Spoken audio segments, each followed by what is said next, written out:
Hi, I'm Andrew Wasson. Thanks for joining me for my weekly guitar blog. It's February 14th, 2016.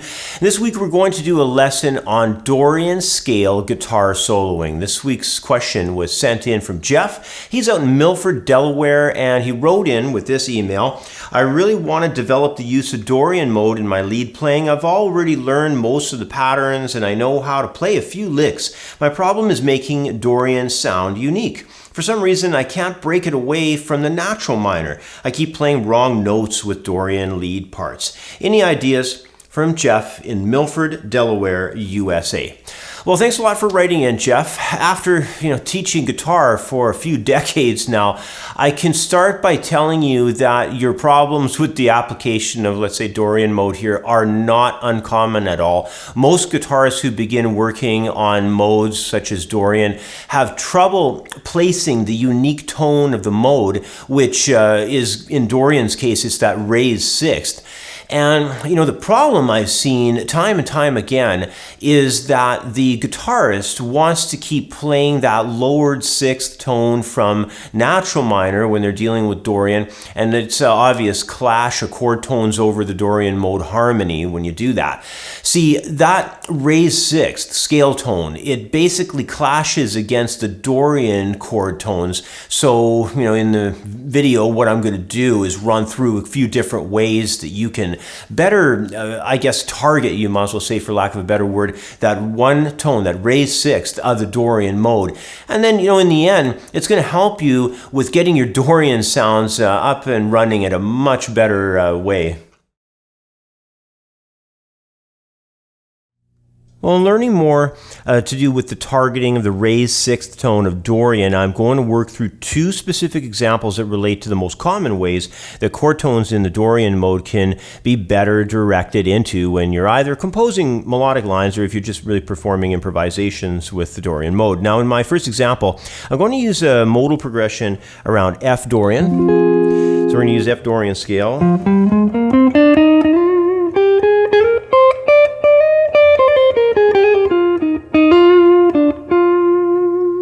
And we're going to maintain, of course, the F note as our focal point. And to enhance that, we're going to create a modal progression with the F tone in the bass, moving through the three principal chords of the Dorian mode that we're going to focus on. They're going to be the F minor chord. Then we're going to do a flat 7 major chord, but it's going to have the F in the bass. So it's kind of like E flat with F in the bass. Then we're going to do the 4 chord, and we're going to maintain the F in the bass. So that's a B flat major, but it's going to have the 5th in the bass there, the F. And so the chord progression is going to move like this. All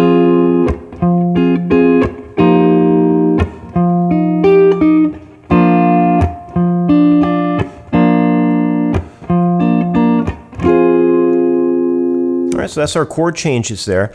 And next, across the chord changes, what we're going to do is play through some melody and specifically target the raised sixth tone of the F Dorian mode. So that scale degree is going to end up being a D note. So if we travel through the tones of Dorian, we wind up traveling F, and then we have our G and our A flat, so that's our minor third. That's kind of an important tone. Then we move into the B flat, that's our 4th. The C tone is the 5th, and then the 6th is that D right there. D natural in the case of Dorian mode.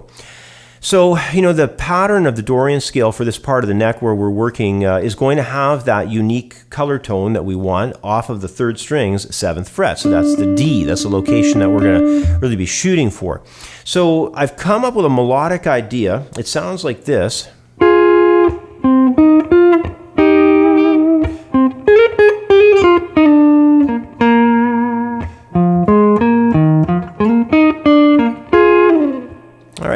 And, I think it's important to understand that when we're targeting into a note, in this case, it being that D, we want to have it really, important to us in the early days. So it may sound kind of funny, when you're first bringing it in, because you're probably not going to be used to that sixth tone in a minor type of scale. In the natural minor, it's D flat. But in Dorian, it's the D natural.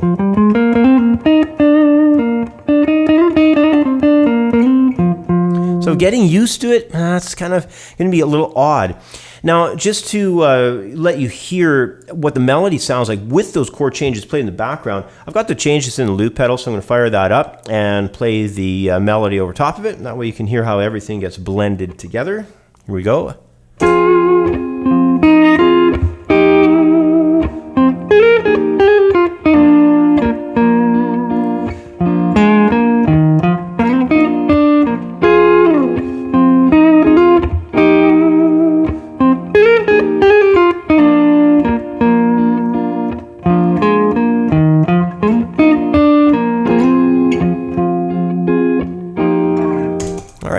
So in wrapping up the example, I think it's important to understand a few key points here. The first being that every group chord changes will always have an area of strength involved with the characteristic of the progression overall.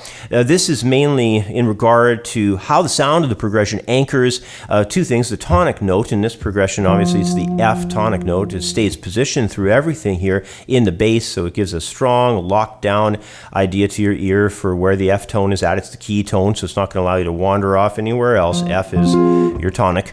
Secondly, it's of course that raised sixth. They're the unique tone of the mode.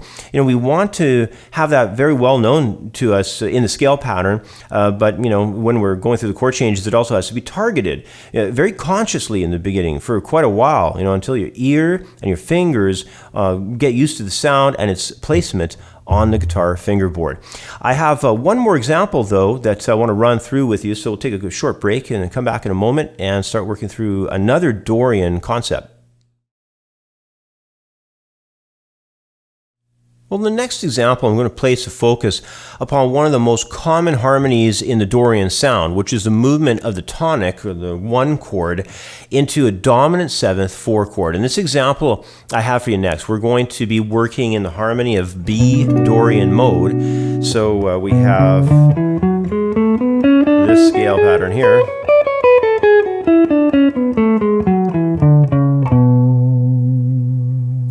Now, if we have a breakdown of the progression that I'm going to use, it's going to be kind of unique. We're going to have our root chord, B minor 7, moving up into an F sharp minor 9. Then we're going to also use an E dominant 7th chord. We're also going to pop in a suspended 4th on that as well. So there's some unique sounds going on in there, and I'm just going to play that progression down for you, give you a chance to hear what it sounds like.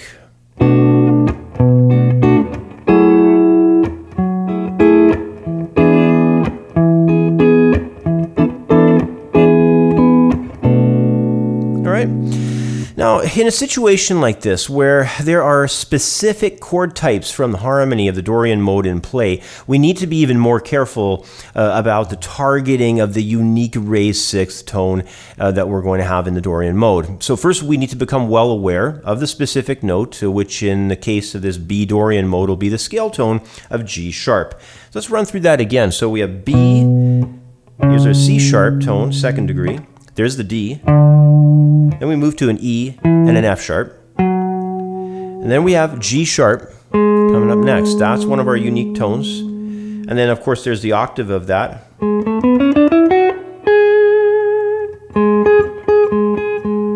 So you want to be aware of both of those. Examine the scale and the layout and the region of the neck where you're performing in, and determine exactly where the scale tones are located for the root and the octave. The two tones that are located in the scale here. It's the G sharp tone. They're in two places, so you want to get to know where it's happening in. 9th fret of 2nd string is the upper octave, and then the lower octave, 6th fret of the 4th string. Now, once those locations are very, very clear to you, you're well determined, you know exactly where they are. It's just a matter of becoming very, very highly conscious of exactly where they are the first few times that you're playing the progression. You want to know exactly where those tones are, and then as the progression is going by, you want to understand where those tones are going to work the best. Now, it's important for me to say here that placing the raised 6th is relevant to it's like an individual style. It's like the personal phrasing style and technique of the guitar player. But, that said, at the same time, it goes without saying that chord tones always play a strong role in how phrases connect in the harmony. So let's play the melody now that I have here for covering these chords, and give you an idea on how the B Dorian mode can be performed across this set of chord changes, targeting the scale tone, of course, again of that G sharp on the chords of both F sharp minor 9 and on that E dominant 7. So the melody that I have for you goes like this.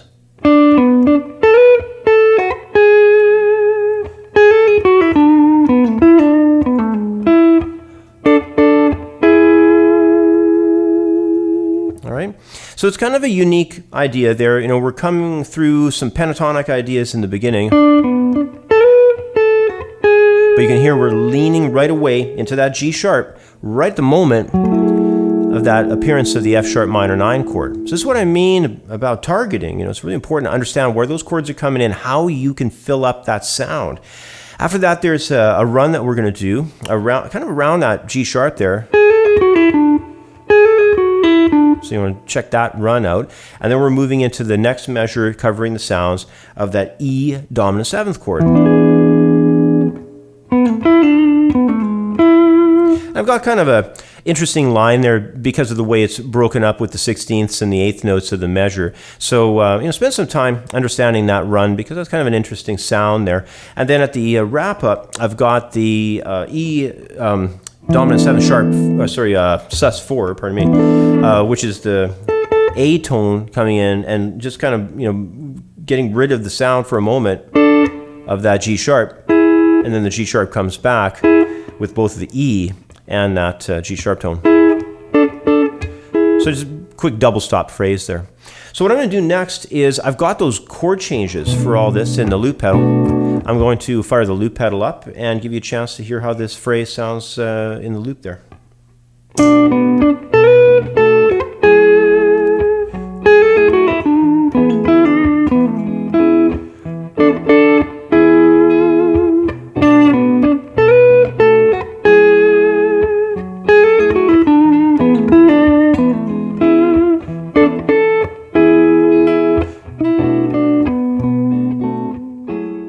What we just learned here about targeting into specific notes, in our case, the raised 6th of Dorian, and also for, watching exactly where the tones that we want to have targeted are going to be played within the scale patterns on the neck here themselves.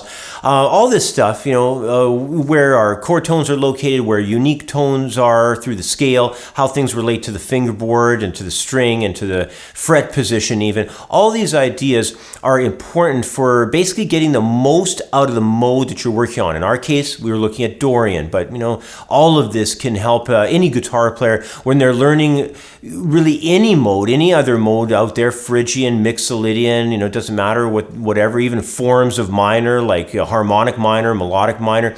Basically, any new or any different scale that you'll ever come across in your lifetime can be approached with this exact same method. Modes and other scales that you'll have out there will always be basically derivatives of the basic major and the natural minor scales. So you can make your correlations and even the judgments of which tones are different from there, and then do all the targeting both through the harmony and theory as well as directly onto your fingerboard. Once you know the unique tones and you know how to target them specifically, you'll basically be able to generate any kind of sound using any kind of scale that you would like. Obviously, it's a long process, but once you start working on it, it gets easier as you shift from one scale to the next.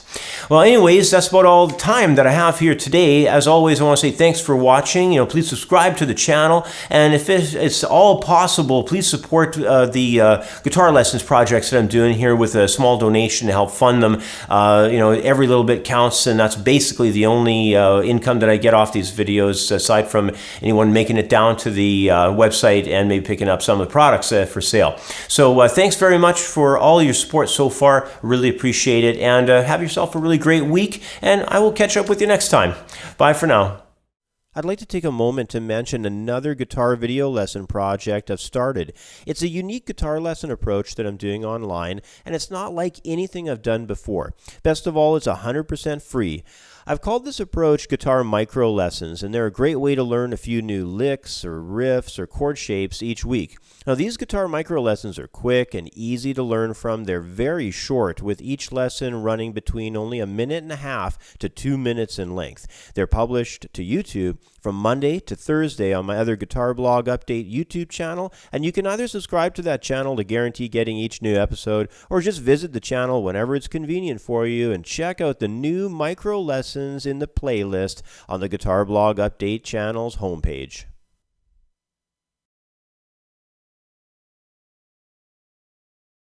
If you're interested in learning faster, making better use of your time, and practicing longer, the Accelerating Your Learning Curve ebook is for you. Over 60 pages of information on how to take control of both the way you learn and the time that you devote to your practicing. Accelerating Your Learning Curve is available for instant download in the View Our Products area at creativeguitarstudio.com.